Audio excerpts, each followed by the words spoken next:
talking to you. Hello and welcome to the next episode of the Root Zone Podcast. I'm your host, Christopher Stout. I am honored, thrilled, excited to be here with my next guest, Chase Gallagher. I got to know Chase, well, I just got to know Chase, but I've known about Chase for about 5 years now, because when I started Stout Lawn Pest, I DM'd Chase. I was like, man, this guy's killing it on social media. Like, he's everywhere. I like his personality. He's interviewing customers. Like, this is the kind of guy I could partner with for lawn care. So that's how I got introduced to Chase. And then I never got a response from that direct. No, I did get a response. I said, do you do any kind of subcontracting for your lawn care needs? And I think you just said, I do. And okay. I have a guy, something real short. Yeah. So you did respond, but I was like, that's it for that opportunity. But I've been following you for like 4 years now. Okay. And then I guess, when was this? About a month ago you reached out? A month ago, Andrew connected us. I was having lunch with him, and he's like, you got to go hit up Chris. Like, da-da-da-da. I was like, all right, bet. So then I texted you, and you were like, swing on by. We hung out at the shop. You were drinking pizza, beer. I thought this guy was, really cool, just hanging out. Hashtag not pizza. Yeah. We'll make sure I put that in the show notes too for the guys. But yeah, so it was pretty cool to like get introduced to you because I had a perception, we'll talk about this, but I had a perception of you and who you were just through your Instagram and your social media accounts. So right. Let's jump into it. Explain to the guests, explain to everybody's listening who you are, where you came from and what you're doing. Yeah, so I own CMG Landscaping. We're a design and build firm here in Chester County, PA. I'm 24 years old today, and I got started in this business at 13 out in Chester Springs by the Lexus dealership, just mowing lawns. So I started passing out flyers, and that was kind of my first couple. When I was 13, I went from like 0 to 12 weekly lawn mowing clients and traded in my family's, Craftsman like 42-inch like steering wheel tractor. I got $400 for that, and I went down to Frames and bought that 42-inch Toro Zero Turn for $2,400. I still take my stuff to Frames. Yeah, I like them a lot. I want to talk to Dave Frame. And so that's how I got started in this business. Just started mowing lawns. The original name was called Buzz Cut Lawn Care. And then when I was 18, 19, I started hanging out with guys that had way more experience than me in my industry. And I was working for one guy part-time when I was like 16. And I actually, exited out of high school after 10th grade and just did online high school. So what I would do is work in my own business Mondays and Tuesdays. I'd go work for this other guy named Wes at the time. The other days and the weekends, I'd also do my work. And so I'd be sitting in this guy's truck and always just listening to him talk about how he hated lawn mowing. Like, we would mow lawns, do a project or two a week. And some other guys always talk shit on it and stuff like that. Yeah. I was like, all right, I was 18, 19 years old, and that's when I changed my business to project-based landscaping. And now it's called CMG Landscaping. Okay.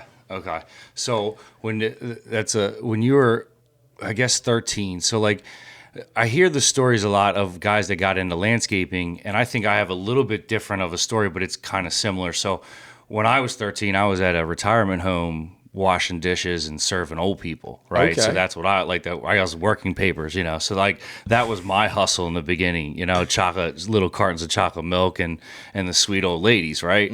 So that was like my hustle, and I did the restaurant industry, for almost 20 years. But It's funny to hear that you have that same story that Andrew has, is of just hustling at 13 years old. Where did that come from? Like, was that ingrained in from your parents, or was that more of like, I kind of like to make my own money, I like to hustle? What influenced that? It was really just, I like to make my money, I like to stack my cash, and I love to work. My mom's a very hard worker. Both my parents are very hard worker people. They're corporate America people, so they kind of did their 9 to 5. But since a young age, like, I was just always hustling for money. I was doing chores even before 12. And so like it got to the point where I was doing like my entire house's things. So like I'd be mowing the lawn, doing all the landscaping for my dad. I was cooking dinners for my family 4 to 5 times a week, cleaning all the like doing everything. And I would just mark off on my chore sheet, and I got paid at the end of each week. So that's kind of how I had saved up a bunch of cash. I had bought my own dirt bike at like 10. I was like feeling on top of the world, things like that. Yeah. So I mean, that's like, it's funny to hear that like different things drive you. I think for me, when I first started, I wanted a car so bad. Like I just, like when I was 13, 14, I was like, when I'm 15 and a half and I can get my permit, I wanted like something. So Right. that was my drive. And then like, I don't know. I was terrible with money back then. So like it all just got wasted on candy or some dumb. I don't think I was even drinking at that point. I hope I wasn't drinking at Right. that point. But anyway, so CMG, landscape build design. Do you do any mowing at all? Like anymore? We do not. I don't own a lawnmower, and we do not do any lawn mowing. Good for you. Good Yeah. for you. When was that switch? So, I mean, all right, how long has, let's go back a little bit. How long has CMG been in business? An LLC, Yeah. technically since 2015. Okay. And that's when I was 14. Okay. Okay. Yes. No, I was born in 2001, so I was either 14 or 16 or something like that. Doesn't matter. Yeah. Well, 10 years? About 10 Almost? years. Eight, Yes, sir. 10 years. Yep. Wow. Yeah. Wow. And when did you stop mowing? So you obviously that's how everybody got their start. So how long did it take you to kick that habit, and how was that transition of kicking away mowing from doing project-based landscaping? It was when I was like 18, 19. My birthday's February 15th, so I was like that winter months I kind of transitioned and did the name change. It was very scary at first, but I looked at myself kind of like I was a young guy. I didn't have any like, salaried individuals at the time. So I was like, if I'm going to make the switch, it's best to do it now. Yeah. And I had, I went down to John Deere, Little's of John Deere down here on Route 100. And I walked in there. I was like, listen, let me just try to get approved for a tractor. And the guy ran my stuff. We built out the little tractor on his computer, and he's like, you're approved for 0% for 5 years. So I got my, my machine. I sold my lawn mowers, my lawn trailers, and bought a dump trailer. And that first season, it was me and two guys, and we did all project-based landscaping. Wow. And how many, were you nervous to do that? I mean, I feel like you're not a nervous guy. I feel like you're kind of like me. Like, if I want to do something, I mean, we're sitting in my new office. By the way, I'm pretty excited about it. Got a little bit of video camera going. Got our new fill station. Like, I think when I said that we were doing this to my my co-owner Steve, that I'm going to build an office and build a fill station in 3 weeks, he looked at me like I was fucking crazy. So, is that how you think too? You're like, I was like, you know what? I'm done with lawns. I'm done with, and I'm going to buy this, and I'm just going to sell and sell and sell. Mm-hmm. Yeah, that is how I think. And at the time, I was looking at the numbers, right? So it would be like me and two guys mowing all day. Let's say we'd make like $1,800 or something in revenue, $1,500, $1,300, like that range. Or me and two guys, go out my compact tractor, bang out a spring cleanup or a drainage project, or you name it, and it was in that $2,500 to $3,000 range. So I was like, all right, per day I'm going to make more money. First season I did it, I made the same amount of revenue numbers. It was like 130, but I netted way more money. Yeah. So, and I worked less technically. Were you worried about reoccurring, like that just not being a reoccurring service? Did you think you have to, like with mowing, right? That's the other advantage of mowing is like every week you got to mow, right?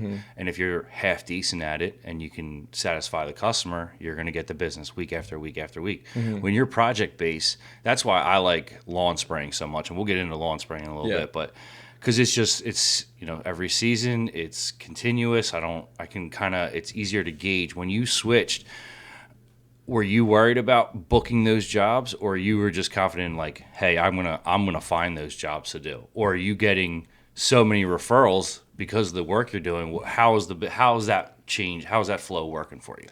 So Doing project based. Yeah, there definitely was a fear of not filling up my schedule. Like there always, like even into this day, even though we're have more on the books than we've ever had like in the spring months, I'm still like hustling. But how was the work coming in at that time? I had a website, so we created a brand new website over the winter months for CMG Landscaping. Nice. I remember that winter I did a text message blast that brought in like 5 or 6 spring cleanups.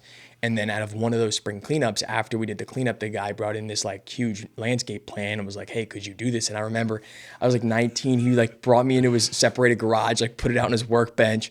And I'm like shaking, just looking at it, like, yeah. Like a professional drawing table. Yeah. With like, No, he literally paid like a landscape architect firm, these guys that charge probably $5-10 grand to put together this plan. And I'm like, yeah, we can do it. And so that was my first big project. It was 50 grand.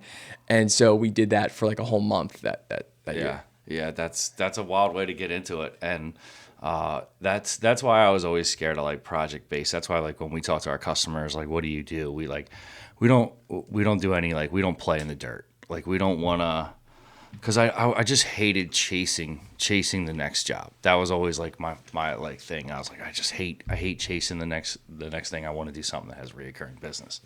So what, I want to talk to two more things I would definitely want to touch on, Lawn Pros, but I want to touch on your social media and what you do and how you do it and why you do it. Because the crazy part for me is that I don't know if I should do this or I'm willing to do this, is you've created a symbiotic relationship with CMG Landscaping Design and Chase Gallagher. Like you are one and the same. Do you think that's good for you? Or my fear is that could ultimately be bad for you when you want to separate from the environment or your CMG or Lawn Pros or whatever you're doing at the time. Does that cross your mind of like, I'm kind of personally invested in my business and also trying to do both at the same time? Yes. Yeah, I understand what you're saying to a point. And what I try to do to separate that is on my personal pages, right? Chase Gallagher, my TikTok, maybe more so my LinkedIn. It's more about Chase Gallagher's life, what I'm focused on, whether it's social media, real estate, business, consulting, things like that. Traveling in general, just young person's vibes. Like it's not always me in front of a tractor. It's me in like Las Vegas or hanging out on a beach, like just that type of stuff. And then my business's page, I try to focus on just the company. So yeah, I am trying to make clear, I know I'm still in my videos. It is what it is. But yeah, at some point I want to grow out of like that, I guess. I don't know. Maybe that was a terrible question. Yeah, I mean, I own CMG Landscaping. I'm going to be in all the videos. I'm not going to hire a paid actor. Yeah. Good point. It's just, I don't know. It's just like when I think of you, I just think of all one and the same now. Okay. And that's just when I first even found you, I was like, oh, it's like kind of Chase Gallagher's company, not CMG. So that's just my thought. Okay. You know what I mean? Like, I don't know. But anyway, so social media. You post often, frequently for your company, for everything else. Where does that come from, and how can people learn from you? How does that positively affect your business? How's your website performing because of it? Like, do you think you get more leads than the next guy because you do it? So, I don't see your, inbox as far as your requests. I would say, yes, it definitely helps us. I would say, so for social media, I got started about 2 years ago doing it like every day. I was in a real estate mastermind, and my buddy, my mentor at the time, Troy Kearns, was like, yo, like I was out in Kansas City, we're doing this thing. He was like, yo, dude, you just got to like film your life. Because at the time I was like 20 or whatever, buying these properties. Like that weekend I paid my MX bill. That was like 50 grand. It was like all this kind of stuff. And so I literally just started filming and posting videos about my life on TikTok, on all platforms. And so that kind of grew. I built an audience, and then, you post videos over the course of 6 months, see what works and stuff like that. And so that's how I got started with social media. And so let's dive a little bit. When you say what works, are you tracking your analytics? We'll just talk about the CMG side, obviously, but are you tracking your analytics? Like, are you running? Because right now we're deciding how many ads we want to run, either Facebook or Google, right? Do you track individual ads and say, all right, this one's performing way better. Let me put more money towards it, or are you just tracking your ads? Are you paying for all your social media stuff? So no, we don't do any paid advertising on Facebook or Google. Okay. Like seriously, like last spring I had a video and I put like $80 behind it, but like not like what you're talking about. So all my social media is all organic. Wow. Now I do. Good for you. Yeah. Now I do partner with companies like Jobber, Boss. Yeah. There was one other one recently where they might say, hey, Chase, like we would like to, it's called GC content. Like they'll put paid advertising behind it. And so that's where I'll get a lot of brand recognition and things like absolutely. that. So that is paid, if that answers your question. What else do you want to talk about? Not even that. It's just so you're not putting real money towards Google or Facebook at this point. Not towards Facebook. Google we do. Okay. We're doing Google Guarantee, and that's pay per lead, and I track that very good. We ran the numbers on it for 24, and the numbers weren't that good. Yeah. I had this whole business plan about, creating all these Google profiles, and I did it, and I have reviews on all this stuff, and then I did the numbers, of course, and it wasn't that sexy. We do Angie's leads. That was a better ROI on my money, and so we upped that this year. What else are we doing? We're doing mailers to the surrounding 25 neighbors of the current projects. Nice neighborhood postcards. Yes, sir. Yeah. So I'm going to see how that works. They like so we used to do them probably 5-6 years ago for Go Green, and it's all about timing. It's all about timing, and you got to hit it the right week. That's like for lawn care, right? Obviously, when dandelions are popping, if you can nail those, you're perfect. Now for project based, I don't know. Look last year. When was your busiest call season / email request? Oh, dude, hands down. March 15th to June 15th is our go season. Yeah. Pick the busiest week out of that week and make sure you mail them that week. Yeah. Yeah. But no, neighborhood postcards are great. We got away from any kind of direct mail at this point. We're still going to dive into it here in the fall time for aeration seeding. We always do. But we're putting a lot more money towards Facebook and a lot more money towards Google. I mean, Google's like the mafia. You just don't know where it goes. I know, and like no one knows what they're talking about when you talk to Google. It's just you got to check the vibe, and maybe it's like how I processed it in my head going into this year. Chris was like, hey, maybe it's not my number one ROI, marketing spend, but at least it's there to generate me X amount of revenue and keep this crew busy, and I'm still making money. I would never do anything where I'm not necessarily like, net profiting, but I'm just not going to put as much money as I thought I was going to do towards it. Do you find yourself getting better ranked because of your social media pages? Like, how well are you ranked on Google or in our area? Someone's searching for CMG. a patio. I mean, a patio, we could try it on your phone. I don't know the answer you're necessarily looking for. You're always on it.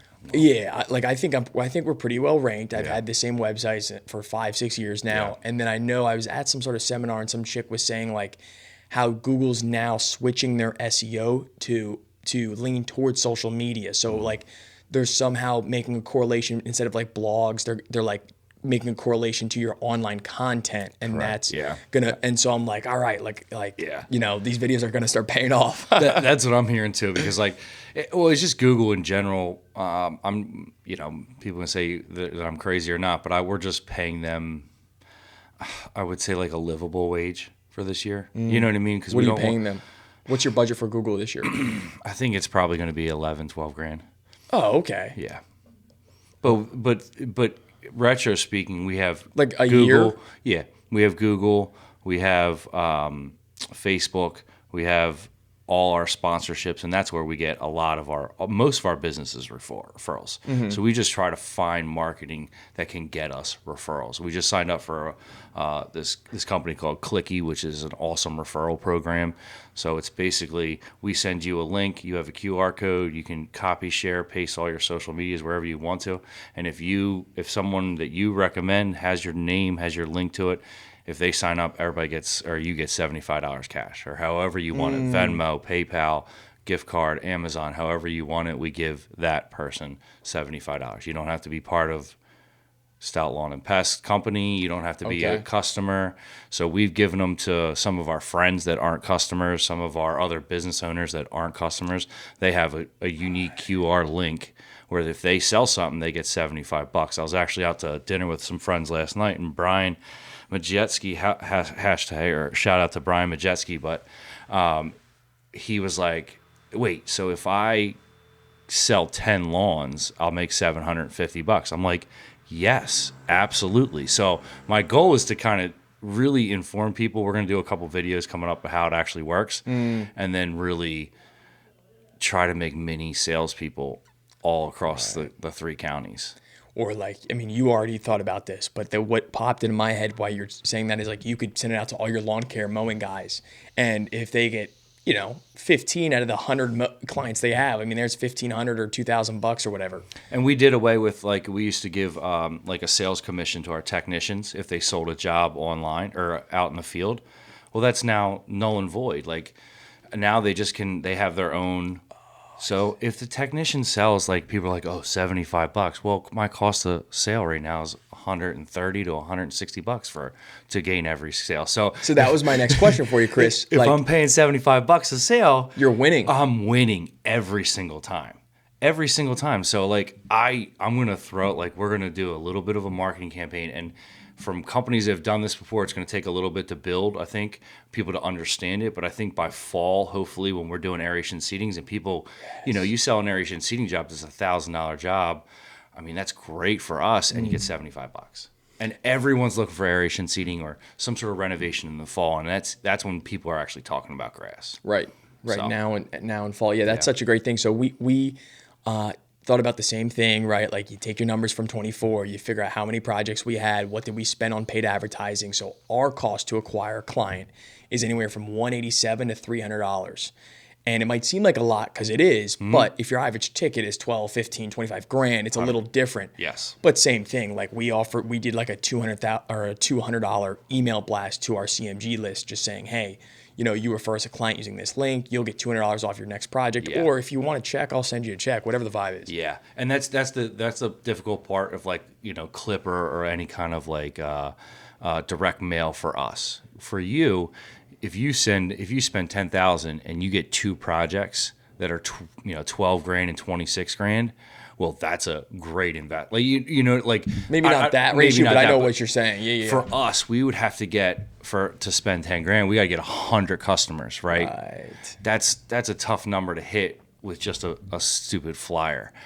You see a lot of like pool companies and roofing companies and well, yeah. If you land 4, 5, 6, 8 jobs out of that could be $500,000 worth of work. Right. Right. So that's where we have realized like it's tough unless you want to compete lowball. Unless you want to compete with True Green and like all this blah blah blah blah blah. It's hard direct mail campaigns for lawn care. And to clarify too, basically this company that I hired, I don't want to say their name, but they connect to your CRM, and then for CMG, when a quote gets approved, they do 4 weeks, 1 mailer per week around the 25 houses surrounding that. So it's critiqued. It's not cheap, but again, I'm willing to try it, right? If Google didn't produce me the ROI. Try it 3 times. Exactly. Like try it for 6 months and that's business. If I lose 15 grand, 12, 10 grand on it, at least I know, hey, we're not going to do that again. Well, it's like some of the Google guarantees and some of that used to pay off really well. Paying Google a lot used to pay off really well. Certain things used to pay off when I first started it, mailers were awesome. I mean, every door direct mail, we were doing gold streets and picking zip codes and mailer routes and just sending them and it worked well. But I've seen in the last 3-4 years, it's just not working. Direct mail is just not working as well. Right. And there's going to be arguments, but some of the people that listen to this are in a totally different geographical area than us. So I think maybe some mailers do better in the Midwest, or maybe in the South, or maybe somewhere else they'd probably do your ROI is a little bit better. But for us up in here in the Northeast, I just think we're so hustle and bustle that kind of mail is. Mail is garbage to me. It really is. I can't believe I just said that, but I'm trying to do this out. But it is. Like sometimes you have to tell the truth. Like I hate mail. I hate that I have to, especially in the wintertime, I hate mail because I have to walk down my driveway and go pick it up. Right. Yeah, literally. It's like double-edged, But anyway, so we got a couple more minutes. We're good. Yeah. Lawn pros. I'd love to hear. Lawn Pro Turf Care. Yeah. Lawn Pro Turf Care. Yeah.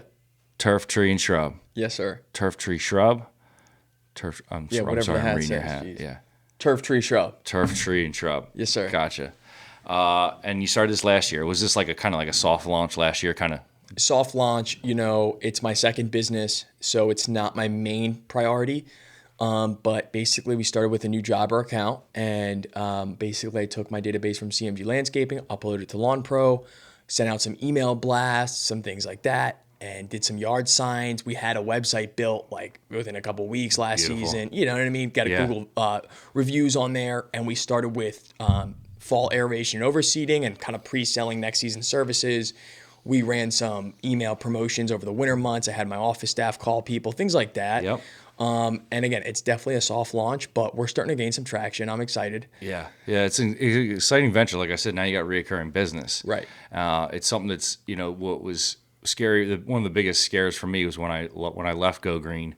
I was like, I really don't know how to I know how to estimate I knew how to estimate because I was able to look at the history of Go Green, right? So I could look at what we bought last year, or how many customers we had, how many square feet we had. Right. With Stout Lawn Care, I was like, how many am I going to sell? Like, am I going to sell 300 lawns? Am I going to sell 100 lawns? Like, that was the scary part for me. Because you have to have so many to like make a livable income, and you have to have 100, 200, 300. You know what I mean? For me this year, it's like, all right, I don't need the money. Like, I'm just kind of, let me get my foundation built, and then we'll keep going. How do you propose you're going to actually do the application? Do you think you'll do them yourself, or do you have somebody that's going to do it? I have somebody part-time that's going to start for me this season. I might do some of them later in the season myself. Yeah. I know like aeration overseeding time last year, we kind of split it up. Yeah. I started it, I'm like, I'm going to do all this shit myself. Like, I'm like about that. Yeah. And I did. And then I was just like, all right, I need like a break on the weekends a little bit. And so I had my guy go out there and do some of them. So they can, aeration seasons can get brutal, man. That's a brutal come time back of year. covered in dust. Like, this year definitely covered in dust. Wait till you get a wet year and you're covered in mud. You got to pull out 3 aerators in 2 weeks. It'll happen. Don't worry. It always does. Don't worry.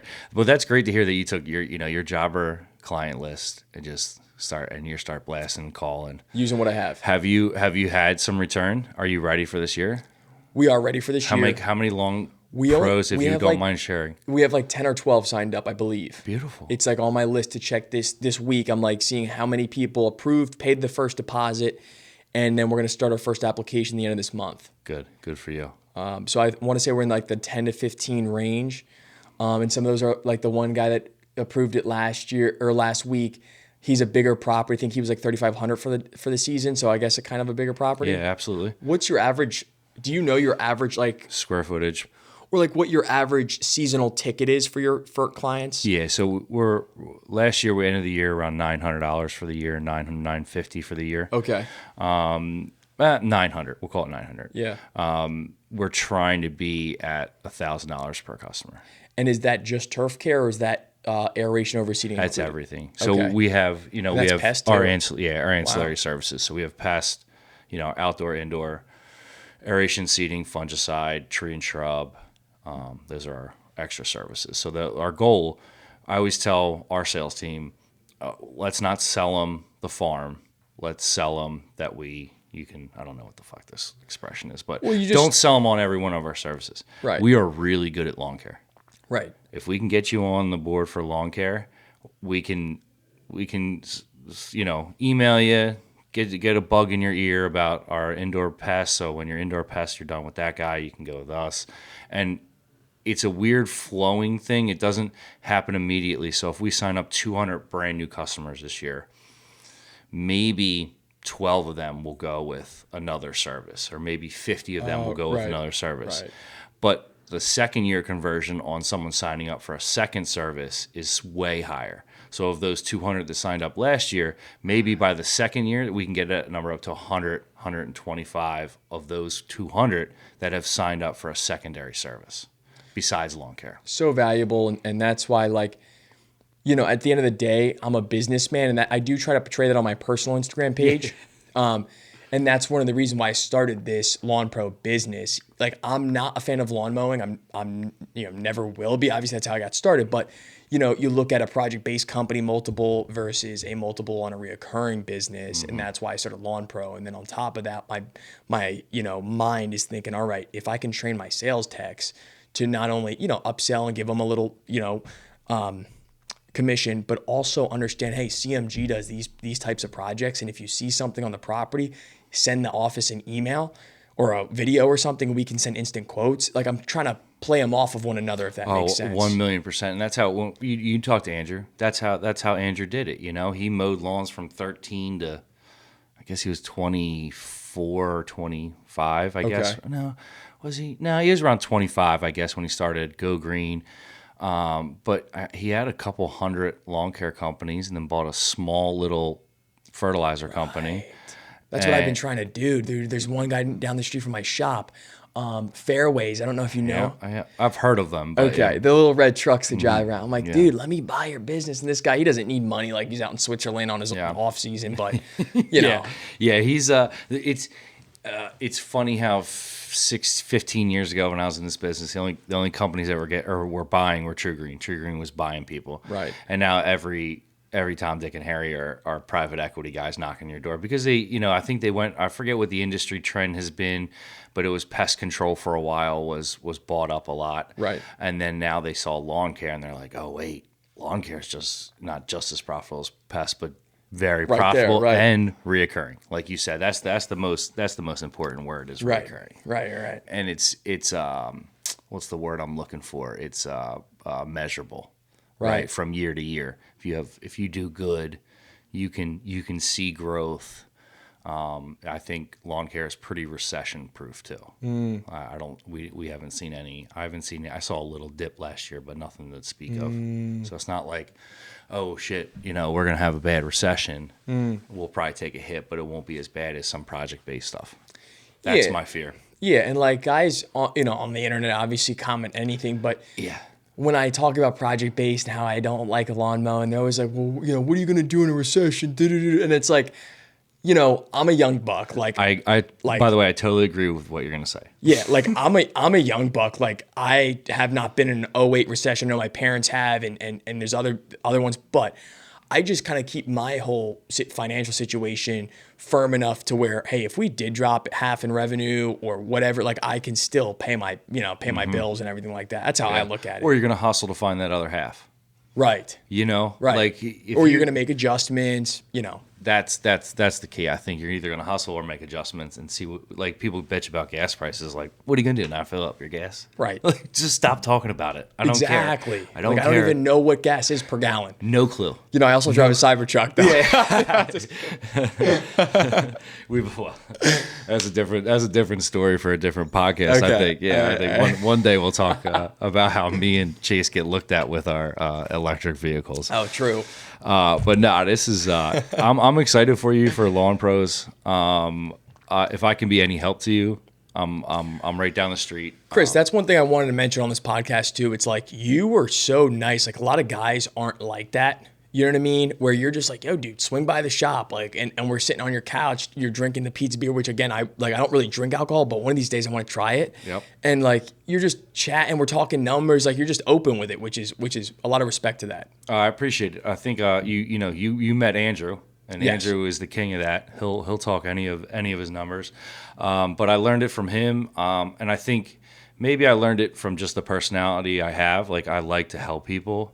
Like, I don't look at you as competition. I don't think you're gonna steal.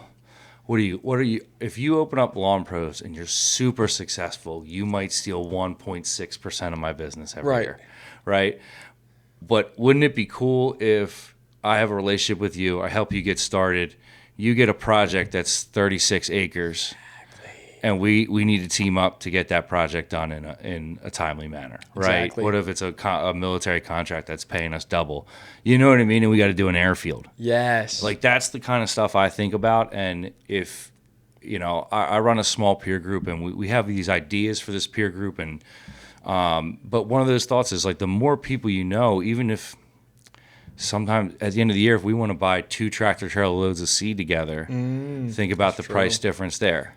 Right. So that's a connection for me to have with you. Right. And that could play to my advantage, because it could also help you sell some seed to some of your contractors that you know. So why not get 2 extra pallets and have them sitting in your shop? So exactly. We're very much similar, where it's like we're thinking about the big picture, like you said.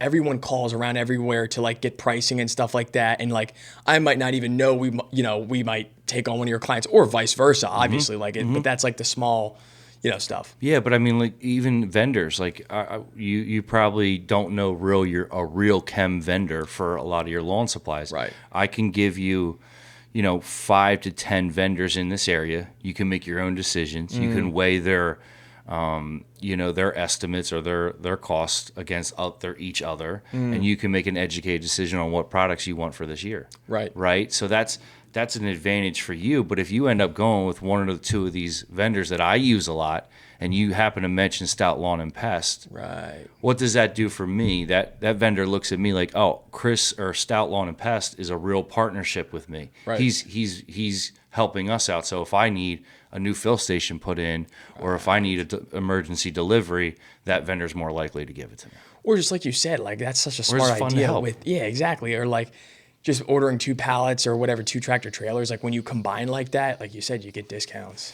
Yeah, I mean, if say we do a whole, it's 20 pallets, right? Last year we went through 12 pallets of seed for our aeration seeding. So I had, I didn't buy a whole tractor trailer load, but if CMG and X company needs a pallet each, well, you're getting $5-10 off each bag, $5 off each bag. Right, which adds 50 up. bags. Yeah. It's not bad. Not at It's all. not bad just to come pick it up and put it on the back of a flatbed. Right. So that's why I'm so open with stuff like this, and I'm going to learn, like, and the other half of it, you're 24 years old and you kill social media. So if I have questions about editing or if I need some help with something, you're a good resource to have. Hit me up, man. I'm happy to help you with whatever you need help with, whether it's, short form content, brand deals, all that kind of stuff. Yeah. It's a whole other business, like literally. Like, yeah. And that's kind of like like, I don't know if I want that for this podcast, because then I'm committed to a schedule. Oh yeah. I have to once a week, once every other week, whatever schedule it ends up being, and I have to broadcast commercials, and I can't say fuck that, or maybe I can. I probably can this day and age, but you low key can. Yeah, it's sometimes it's just, I don't know if I want to. Maybe if we're in a transition period, Stout Lawn and Pest, I'm not on the road full time this year. Right. If I find myself with more free time and able to spend a little bit more time, maybe I'll do something with it. But this is just for fun. Yeah, it's just for fun. Yes, helping the people out, and 100%. Cool. Well, anyway, Mr. Chase Gallagher, how can the people get a hold of you and get in touch if they have any questions? You guys can hit me up on my personal Instagram page, Chase_Gallagher_. You can check out my company's page, CMG Landscape. I mean, just type in Chase Gallagher on any of the platforms and I'll pop right up. Simple as that. And for my local folk, Chase does some excellent work. Please check out his Instagram page for his CMG Landscaping. I love the work you do. You have great ideas and great designs. Thank you, Chris. Appreciate you coming on. Yeah. Hope to continue this relationship further. And if you have any questions about Lawn Pro, please reach out. You got it, brother. All right, talk to you. Thank you. Thank you. I'm talking to you.